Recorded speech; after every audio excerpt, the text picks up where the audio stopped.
నమస్తే, నేను అంకిత. జగన్మోహన్ రెడ్డి తన పార్టీని విలీనం చేయడానికి రెడీ అయినట్లు తెలుస్తుంది. అలాగే దానికి ముహూర్తం కూడా పెట్టినట్లు తెలుస్తుంది. ఇప్పుడు చూస్తే జగన్మోహన్ రెడ్డి అలాగే కేటీఆర్ ఇద్దరు కలిసి గేమ్స్ ఆడుతున్నారని కూడా ఇప్పుడు సోషల్ మీడియాలో బాగా వైరల్ అవుతుంది.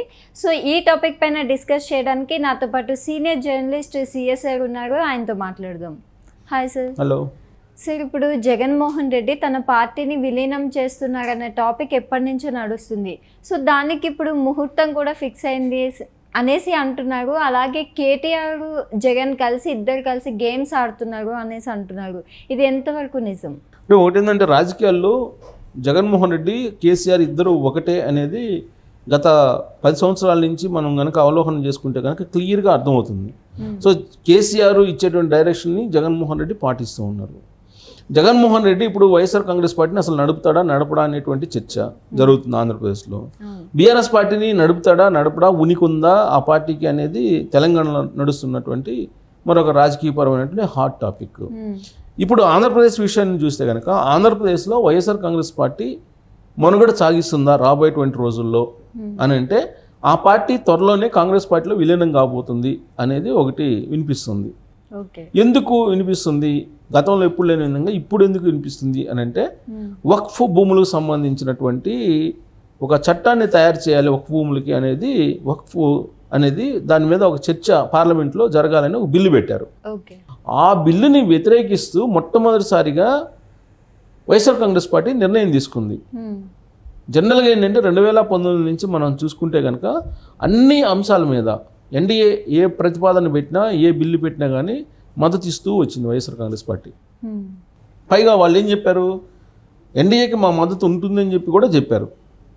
ఇప్పుడు సిఏఏ బిల్లు పెట్టినా, 370 రద్దు అయినా వీటన్నిటికీ కూడా మద్దతు ఇస్తూ వచ్చింది వైఎస్ఆర్ కాంగ్రెస్ పార్టీ. లాస్ట్కి వ్యవసాయ చట్టాలకు కూడా మద్దతు ఇస్తుంది, డైరెక్ట్గా కానీ ఇండైరెక్ట్గా కానీ మద్దతు ఇస్తూ వచ్చింది. 2024 ఎన్నికల తర్వాత వైఎస్ఆర్ కాంగ్రెస్ పార్టీ అధికారం కోల్పోయింది. అప్పుడు కూడా ఎన్డీఏకే మేము మద్దతు ఇస్తామని చెప్పి జగన్మోహన్ రెడ్డి ప్రకటించాడు. కానీ వక్ఫ్ సంబంధించినటువంటి భూముల విషయంలో బిల్లు పెట్టినప్పుడు ఆ బిల్లుని వ్యతిరేకిస్తూ లోక్సభలో ఒక నిర్ణయం తీసుకున్నారు. అంటే ఎన్డీఏని వ్యతిరేకిస్తూ నిర్ణయం తీసుకున్నటువంటి మొట్టమొదటి సందర్భం అది. అది గమనించిన తర్వాత జగన్మోహన్ రెడ్డి రాబోయేటువంటి రోజుల్లో బీజేపీని వదిలిపెట్టే ఆలోచన చేస్తున్నాడు, బీజేపీని వదిలిపెట్టే అడుగులు వేస్తున్నాడు అనేది కొంతమందిలో జరుగుతున్నటువంటి చర్చ. అయినప్పటికీ పూర్తిగా బీజేపీని వదిలిపెట్టేస్తున్నాడా, నరేంద్ర మోడీని అమిత్ షాని కాదని చెప్పి ఇతను పోరాడగలడా అనేటువంటి క్వశ్చన్ వేసుకుంటే వచ్చేటువంటి సమాధానాన్ని బట్టి చూస్తే కనుక ఇతను గేమ్ ఆడుతున్నాడు అని చెప్పి భావించేటువంటి వాళ్ళు కూడా లేకపోలేదు. కానీ వక్ఫ్ భూములకు సంబంధించిన బిల్లు ఏదైతే ఉందో దాన్ని వ్యతిరేకించారు కాబట్టి అతను బీజేపీకి దూరం జరుగుతున్నారు అనేది ఒక భావన. 2, ఢిల్లీ వెళ్ళాడు, రాష్ట్రపతి పాలన పెట్టాలి ఆంధ్రప్రదేశ్లో అని ఆయన. ఆ సందర్భంగా కూడా ఇండియా కూటమిలో ఉన్న అన్ని పార్టీలు మద్దతు ఇచ్చాయి ఎక్సెప్ట్ కాంగ్రెస్. అంటే ఇండియా కూటమి వైపు జరుగుతున్నాడు జగన్మోహన్ రెడ్డి అనేది అప్పట్లోనే వచ్చినటువంటి ఒక టాక్. సో ఈ 2 ఇన్సిడెంట్స్ని బేస్ చేసుకొని జగన్మోహన్ రెడ్డి రాబోయేటువంటి రోజుల్లో ఇండియా కూటమికి దగ్గర అయ్యే అవకాశం ఉంది అనేది ఒకటి వినిపిస్తుంది. దానికి బలం చేకూరేలా ఇటీవల కాలంలో డీకే శివకుమార్ డిప్యూటీ సీఎం కర్ణాటక ఆయనతోటి భేటీ అవుతున్నాడు, తరచు కూడా ఈ లైజనింగ్ నడుపుతున్నాడు అనేది ఇంకొక ప్రచారం. వీటన్నిటిని కలిపి చూస్తే కనుక జగన్మోహన్ రెడ్డి రాబోయేటువంటి రోజుల్లో ఇండియా కూటమి వైపు వెళ్ళే అవకాశం ఉంది. ఇండియా కూటమి వైపు వెళ్ళాలంటే కాంగ్రెస్ పార్టీ ఉంది, కాంగ్రెస్ పార్టీలో వైఎస్ఆర్ కాంగ్రెస్ పార్టీని విలీనం చేసే ఆలోచన కూడా ఆయన చేస్తున్నాడు అనేది ఒకటి వినిపిస్తుంది. అంటే ఆ మేరకు కేసీ వేణుగోపాల్ కానీ డీకే శివకుమార్ కానీ వీళ్ళు ప్రతిపాదనలు పెట్టారు జగన్మోహన్ రెడ్డి దగ్గర అనేది. సో నిజంగా వైఎస్ఆర్ కాంగ్రెస్ పార్టీని కాంగ్రెస్ పార్టీలో విలీనం చేస్తారా, చేసే అవకాశం ఉందా అని అంటే, ఇప్పుడున్నటువంటి పరిస్థితుల్లో జగన్మోహన్ రెడ్డి ఇండియా కూటమి వైపు మొగ్గు చూపుతున్నటువంటి సమయంలో ఎన్డీఏ ఖచ్చితంగా చట్టం తన పని తాను చేసుకోబోయేలాగా గ్రీన్ సిగ్నల్ ఇస్తుంది.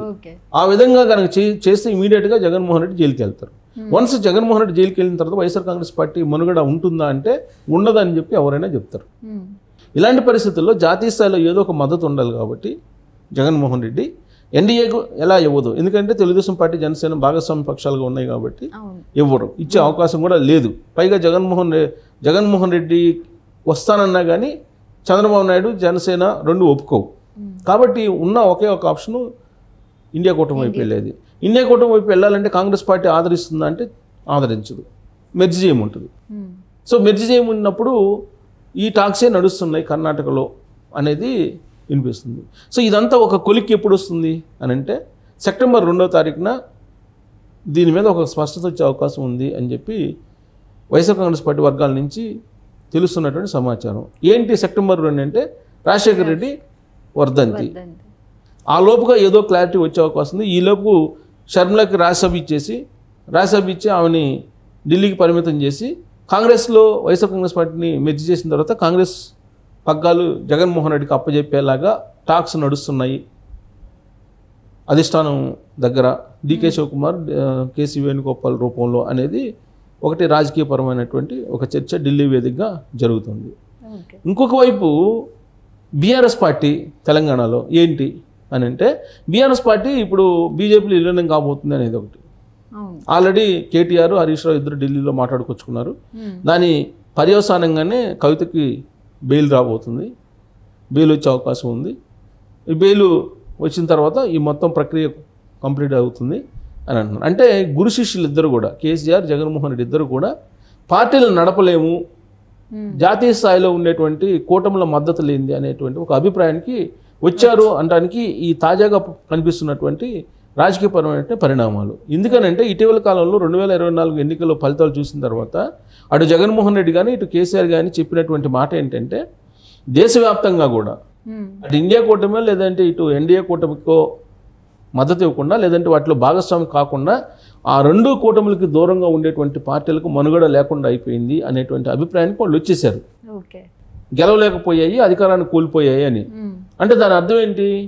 ఇండైరెక్ట్గా ఆ కూటములతో లేకపోతే రాజకీయ భవిష్యత్తు ఉండదు అనేటువంటి ఒక అభిప్రాయానికి వచ్చేసారు వాళ్ళు చెప్పినటువంటి మాటల ప్రకారం.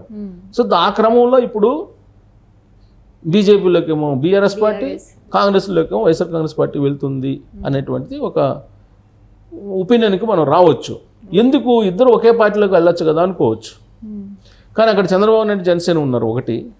రెండు ఏంటంటే రాబోయేటువంటి రోజుల్లో ఒకవేళ ఇండియా కూటమి వచ్చినా కానీ సేఫ్ సైడ్గా జగన్మోహన్ రెడ్డిని అక్కడ పెట్టాలని కేసీఆర్ నిర్ణయించుకున్నాడు. అందుకని శిష్యునేమో కాంగ్రెస్ పార్టీ వైపు పంపించి ఈయనేమో బీజేపీ వైపు వెళ్ళడానికి సిద్ధమయ్యారు అనేది వినిపిస్తుంది.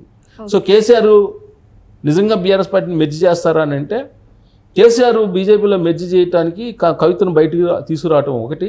రెండు, రాబోయేటువంటి రోజుల్లో ఉపరాష్ట్రపతి పదవి కేసీఆర్ ఏదో ఆశిస్తున్నారు అనేది కూడా ఒకటి ఇప్పుడు వినిపిస్తుంది. సో ఈ రెండింటికి సంబంధించి ఒక డీల్ కుదిరింది ఢిల్లీ కేంద్రంగా.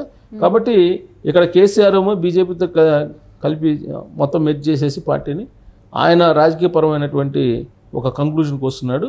అక్కడేమో ఆయన జగన్మోహన్ రెడ్డి కూడా కాంగ్రెస్తో కలిసి ఒక కంక్లూజన్ రావాలనుకుంటున్నాడు. కాబట్టి వీళ్ళిద్దరు గురు శిష్యులు ఆడుతున్నటువంటి నాటకం ఢిల్లీలో క్లియర్గా కనిపిస్తుంది. ఈ రెండు పార్టీలు, అటు వైఎస్ఆర్ కాంగ్రెస్ పార్టీ ఇటు బీఆర్ఎస్ పార్టీ, రెండు తెలుగు రాష్ట్రాల్లో రాబోయేటువంటి రోజుల్లో జెండా పీకేయబోతున్నాయి అనేది చాలా బలంగా రాజకీయ వర్గాల్లో ఇటీవల వినిపిస్తున్నటువంటి ఒక టాక్. ఇది సెప్టెంబర్ 2వ తారీఖున వర్ధంతి రాజశేఖర రెడ్డిది. ఆ రోజు కొంత క్లారిటీ వచ్చే అవకాశం ఉంది ఆంధ్రప్రదేశ్లో అంటున్నారు. ఇక్కడేమో కవిత జైలు నుంచి బయటకు రాగానే ఒక క్లారిటీ వచ్చే అవకాశం ఉంది. Okay, thank you sir. Thank you.